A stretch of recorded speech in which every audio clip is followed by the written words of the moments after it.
नमस्कार दोस्तों, आपका स्वागत है सृष्टि क्लासेस में। UPPCS pre 2024 first paper GS का हम यहाँ पे सॉल्व लेकर आए हैं। आंसर की निकालेंगे आपको, इसलिए आप लोग वीडियो में लास्ट तक बने रहिए। वीडियो को लाइक करिए, चैनल को सब्सक्राइब करिए। देखते हैं क्वेश्चन नंबर 1। निम्नलिखित कथनों पर विचार कीजिए। कथन 1, बिहार में जगदीशपुर के जमींदार कुंवर सिंह ने अंग्रेजों के विरुद्ध विद्रोह का नेतृत्व किया। लॉर्ड डलहौजी ने रानी लक्ष्मीबाई के दत्तक पुत्र को उत्तराधिकारी होने की मान्यता प्रदान की। उपयुक्त में से कौन सा कथन सही है? इसमें कथन सही पूछा है, 2 कथन दिए गए हैं। बिहार में जगदीशपुर के जमींदार कुंवर सिंह ने अंग्रेजों के विरुद्ध विद्रोह का नेतृत्व किया, ये सही है। 1857 की क्रांति में बिहार से कुंवर सिंह ने अंग्रेजों के विरुद्ध नेतृत्व किया, ये चीज सही है। लॉर्ड डलहौजी ने रानी लक्ष्मीबाई के दत्तक पुत्र के उत्तराधिकारी होने की मान्यता प्रदान की, ये चीज गलत है। लॉर्ड डलहौजी ने उत्तराधिकार को समाप्त किया, इसलिए कथन 2 गलत है। तो जो सही विकल्प होगा विकल्प नंबर 3 सी होगा, केवल 1। निम्नलिखित विदेशी यात्रियों पर विचार कीजिए तथा उन्हें आरोही कालक्रमानुसार व्यवस्थित कीजिए। इनसिंग, अलबरूनी, वेनसान और फाहियान। तो ये 4 यात्री हैं जिनको हमें उनके क्रम के अनुसार व्यवस्थित करना है। तो इसका जो विकल्प होगा, सबसे पहले क्रमानुसार कौन आया था?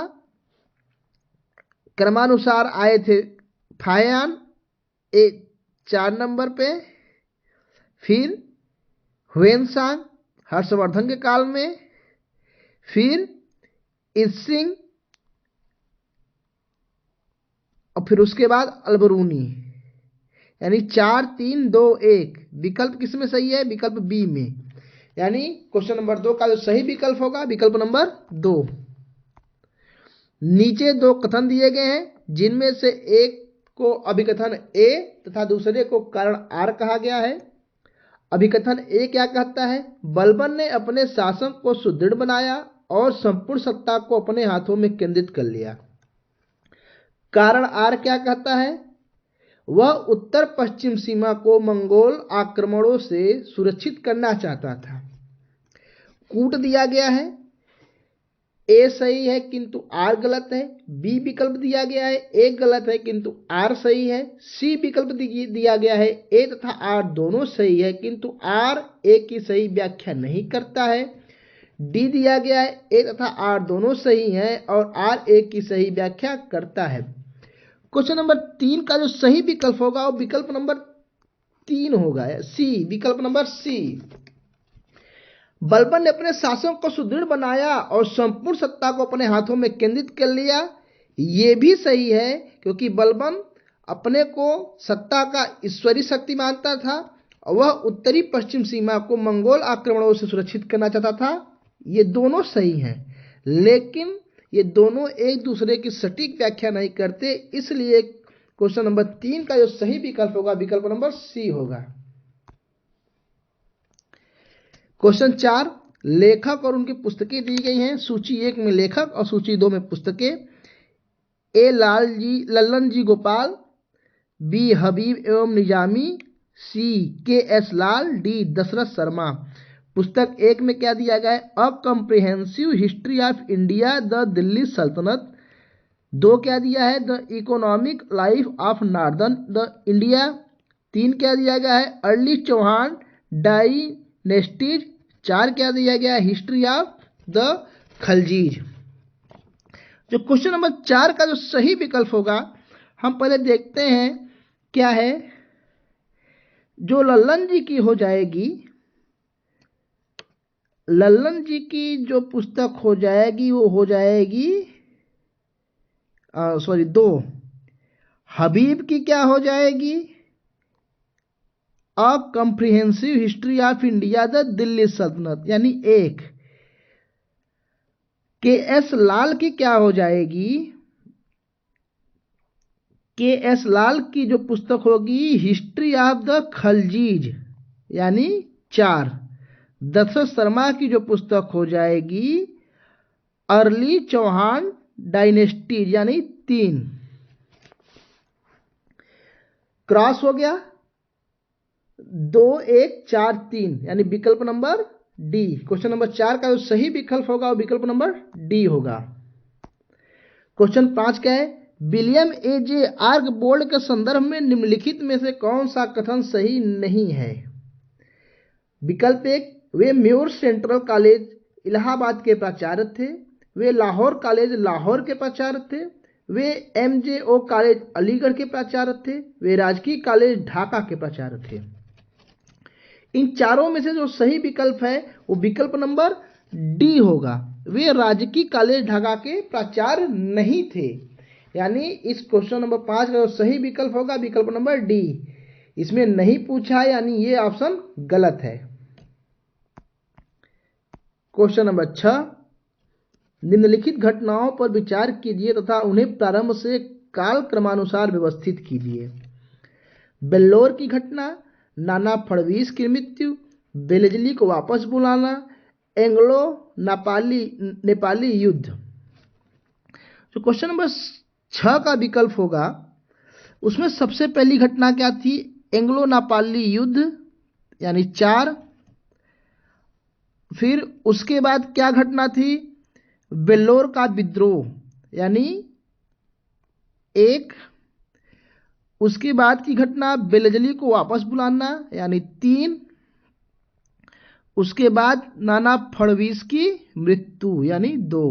4 1 3 2 ये कौन सा विकल्प है, विकल्प नंबर बी में है। 4 1 3 2 क्वेश्चन नंबर 6 का जो सही विकल्प हो जाएगा विकल्प नंबर बी। क्वेश्चन नंबर 7, सूची 1 और सूची 2 को सुमेलित कीजिए और सूचियों के नीचे दिए गए कूट का प्रयोग कर सही उत्तर का चुनिए। सूची 1 में कुछ विद्रोह दिए गए हैं और सूची 2 में नेतृत्वकर्ता। ए पाइका विद्रोह, बी बरेली विद्रोह, सी मालाबार विद्रोह, डी सिलहट विद्रोह। ए एडा चना कुंगन, 2 राधाराम, 3 मुफ्ती मोहम्मद एवाज, 4 जगबंधु विद्याधर महापात्र। तो क्वेश्चन नंबर 7 का जो सही विकल्प होगा हम उसको देखते हैं। क्वेश्चन नंबर 7 जो पाइका विद्रोह था उसके नेतृत्वकर्ता थे जगबंधु विद्याधर महापात्र।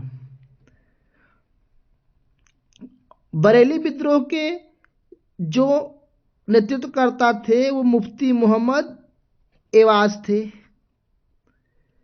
क्वेश्चन मालाबार विद्रोह यानी सी के जो नेतृत्वकर्ता थे एडचाना कुंगन थे। सिलहट विद्रोह के जो नेतृत्वकर्ता थे वो राधाराम थे। यानी 4 3 1 2 यानी विकल्प नंबर डी। 7 क्वेश्चन नंबर 7 का जो सही विकल्प होगा विकल्प नंबर डी होगा।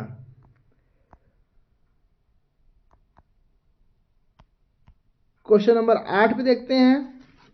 नीचे 2 कथन दिए गए हैं जिनमें से एक को अभिकथन ए तथा दूसरे को कारण आर कहा गया है। अभिकथन ए, प्रारंभिक राष्ट्रवादियों में से अधिकांश को ब्रिटिश राज ईश्वरीय देने लगता था जिसका उद्देश्य आधुनिकीकरण लाना था। कारण आर, उनकी शिकायत केवल भारत में अन ब्रिटिश राज के खिलाफ थी। क्वेश्चन नंबर 8 जो है देखते हैं उसके कथन। प्रारंभिक राष्ट्रवादियों में से अधिकांश को ब्रिटिश राज्य ईश्वरीय देने लगता था जिसका उद्देश्य आधुनिकीकरण लाना था। ये तो सही हो गया क्योंकि वो राष्ट्रवादियों जो प्रारंभिक राष्ट्रवादी थे उनका जो मानना था कि वो ब्रिटिश राज ईश्वरीय देन है और उसका उद्देश्य देश में आधुनिकीकरण लाना था। लेकिन कारण आर क्या है, उनकी शिकायत केवल भारत में अन ब्रिटिश राज के खिलाफ थी। ये गलत है। उनकी शिकायत सिर्फ अन ब्रिटिश राज के खिलाफ नहीं थी, उनकी शिकायत भेदभाव, भेदभाव के खिलाफ, धन का निर्गमन या निष्कासन, और ऐसे तमाम मुद्दे जो थे देश में, जो शोषणकारी नीति थी अंग्रेजों की, इन सभी के खिलाफ थी। केवल भारत में ब्रिटिश राज्य के खिलाफ थी। ये गलत है, यानी विकल्प नंबर 1 हो जाएगा। ए सही है किंतु आप गलत है। क्वेश्चन नंबर 9, निम्नलिखित में कौन सा जैविक अनुक्रम प्रवस्थाओं का सही क्रम है? क्वेश्चन नंबर 9 का जो है प्रवास, अस्थापन, प्रतिक्रिया, स्थिरीकरण। हाँ, यही सही होगा क्वेश्चन नंबर 9 का विकल्प नंबर ए।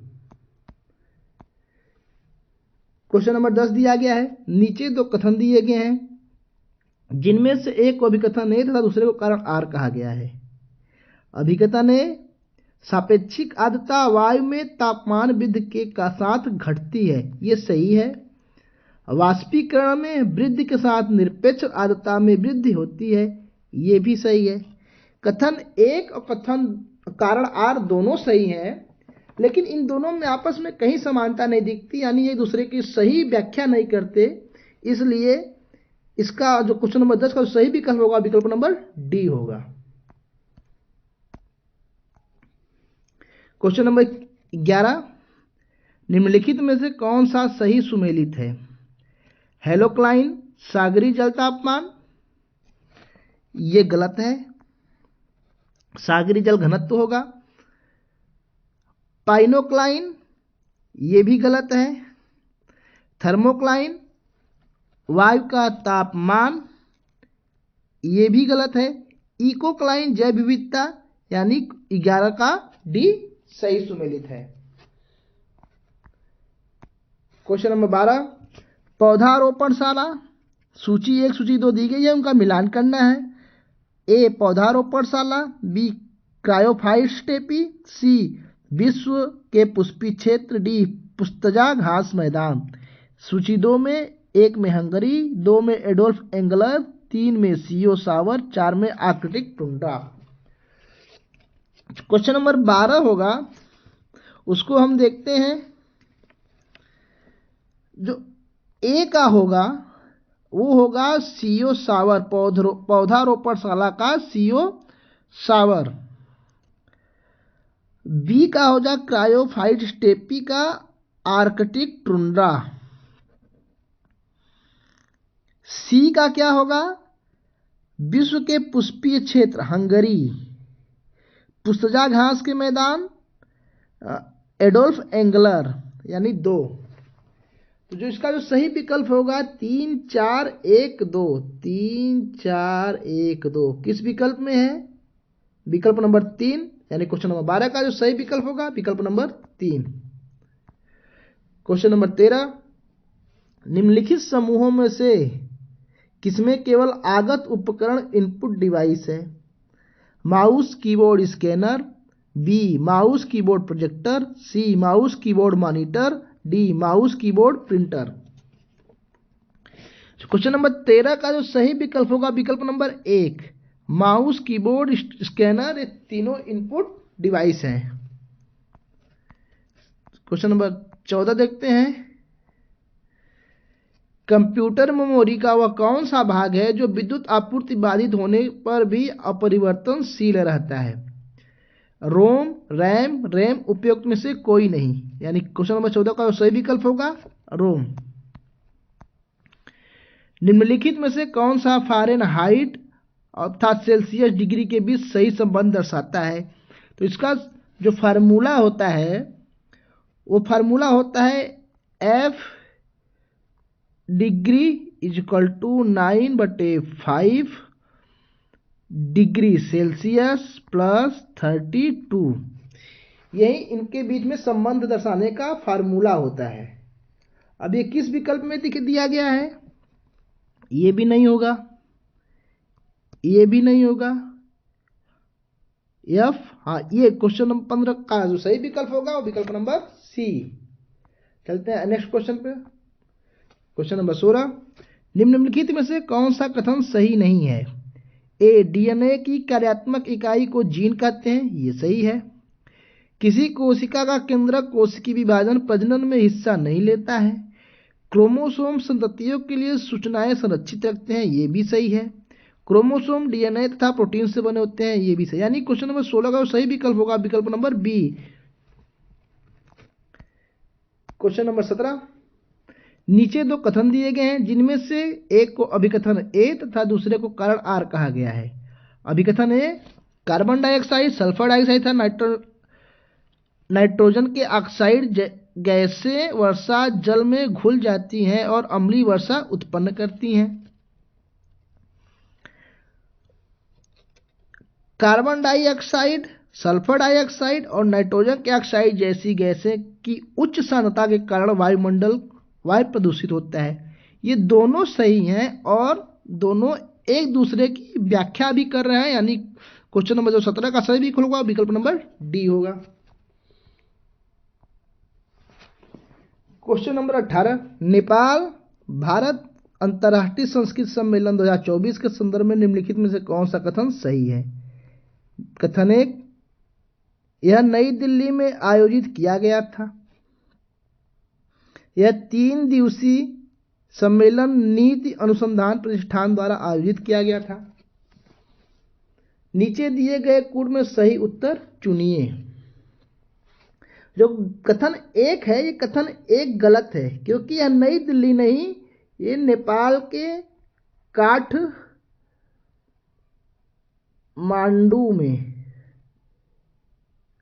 काठमांडू में हुआ था, यानी ये गलत हो गया।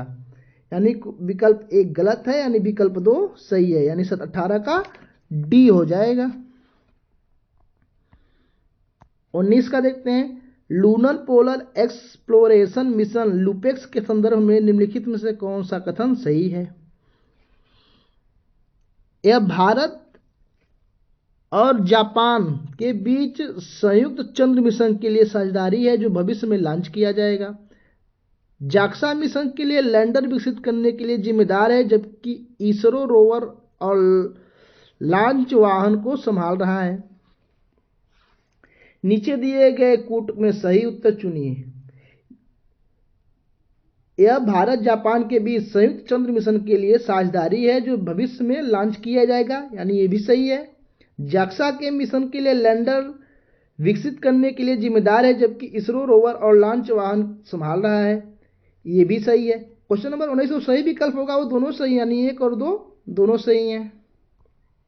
क्वेश्चन नंबर 20, शारीरिक दंड उन्मूलन के दिशा निर्देश जीईसीपी के संदर्भ में निम्नलिखित में से कौन सा कथन सही है। 26 अप्रैल 2024 को तमिलनाडु स्कूल शिक्षा विभाग ने ये दिशा निर्देश जारी किए। ये दिशा निर्देश छात्रों के शारीरिक और मानसिक स्वास्थ्य की सुरक्षा पर केंद्रित है। सही कूट का चयन करना है। जो क्वेश्चन नंबर 20 होगा वो 20 में कथन 1 भी सही है, कथन 2 भी सही है, यानी क्वेश्चन नंबर ए का विकल्प होगा विकल्प ए, कथन 1 और कथन 2। ये रहे इस प्रश्न परीक्षा के 20 प्रश्न के मैंने सटीक विश्लेषण के साथ उनके आंसर के आप लोग को बताए। बाकी प्रश्नों को हम नेक्स्ट वीडियो में लाएंगे। आप लोग चैनल पे बने रहिए, वीडियो को लाइक करिए, वीडियो को सब्सक्राइब करिए। Thank you.